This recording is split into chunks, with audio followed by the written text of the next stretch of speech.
Hey trackies, welcome back to another video here on TXT Track Time. Please remember to like the video and also subscribe to the channel. So I quickly want to jump in the results that happened from our perspective at the Monaco Diamond League. We had quite a few entrants from a Jamaican perspective as well as a few Caribbean interests that I'd like to get into the results of. First shocker you would say was that in the men's 110-meter hurdles lineup, Rasheed Broadbell was scheduled to be a part of the mix. Unfortunately, he withdrew from the meeting, and as of this moment, there is no word as relates to why he pulled out of the men's 110-meter hurdles event. I see a lot of people saying on social media it is part of the plan, right? So let us see what happens in his next outing. If his next outing is Paris, then we look forward to seeing him there. I think it would have been a good key indicator to see how he looks against you know, at this particular point, world leader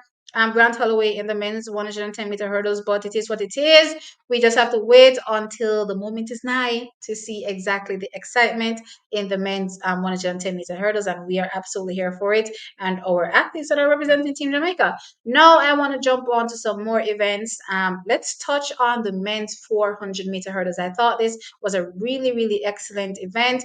Going in, I was hoping that Malik James King will be able to hang on to the coattails of the big three in the men's 400-meter hurdles, and he did absolutely great. He did exactly that as well, and he placed fourth in the men's 400-meter hurdles. Taking the win was Rai Benjamin, running a 46.67 seconds. Now, this was an absolute epic down to the wire, race with himself and Karsten Warholm, who placed second with a 46.73 seconds.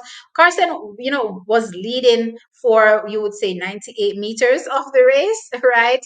And then, or should I say 398? Apologies, 398 meters of the race, and then lost it out on the line to Rai Benjamin, 46.67. I think Rai Benjamin has been showing his strength this season in the final, 100 of the race. And he snatched the win from a Karsten Warholm, running a 46.69 seconds or 67 seconds track. So very good run in the 400-meter hurdles from those top two. Also, Dos Santos really running well, 47.18 seconds. Faded in the final 100, I believe. Came off the turn, I want to say, in second. Was really challenging. Runner really hard first 200 as well, but was not able to hang on. So finished third, 47.18.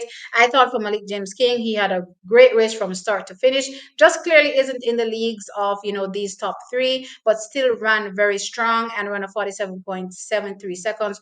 Good, great phases all around for him, and I'm expecting great things from him when he heads to Paris. Actually, I've been thinking if there are any holes in anybody's armor, then hopefully the likes of a Malik James King and a Rashawn Clark can just swoop in and take advantage of the situation.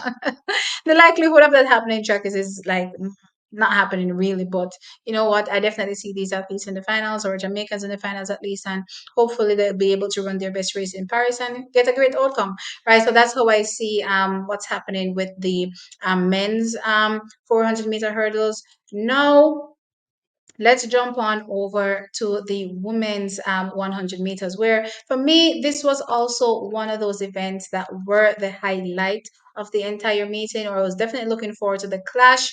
I'm definitely looking to see what some of these athletes could potentially come within Paris.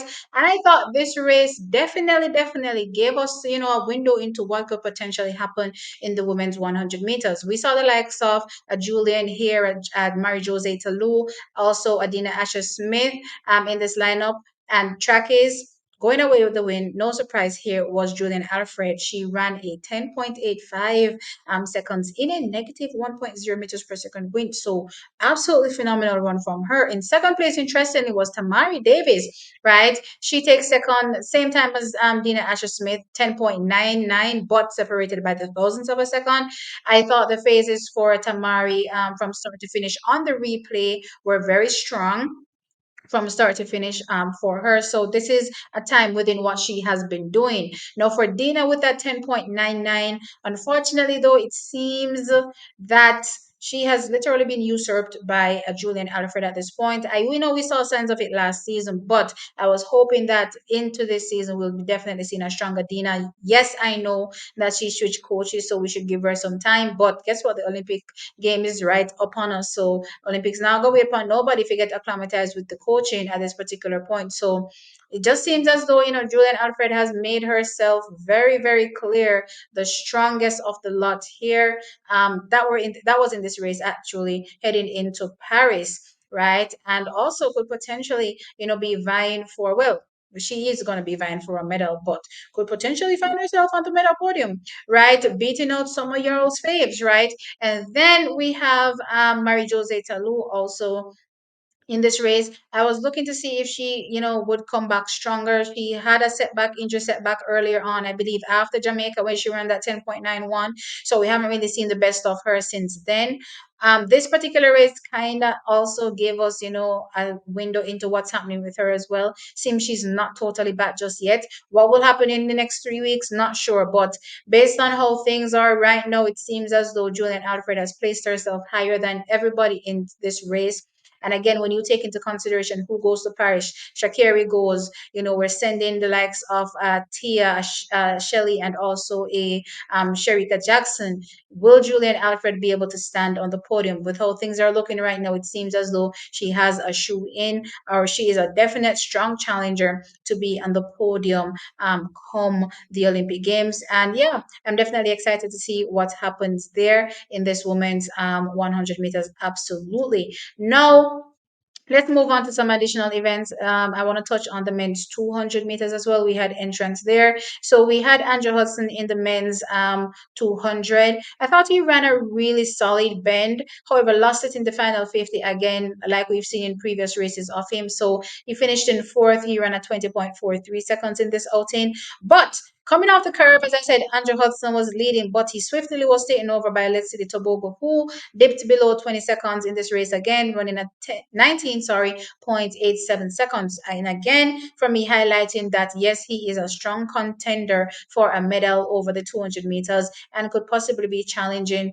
Noah, who is considered the best in the world right now in the men's 200 meters for, that gold medal. We see the likes of Andre de Grasse also, making a huge bid. He surprisingly is running similar times he ran before he headed into the Tokyo Olympic Games this season in Paris. So it'll be interesting to see if he'll be able to do the same thing again in 2024 and win that 200 meters. But there are quite a few men that are in contention. Kenny Benerick is still there. So we'll be excited to see what happens. But I thought, let's see, the Tobago definitely signaled his return with this race.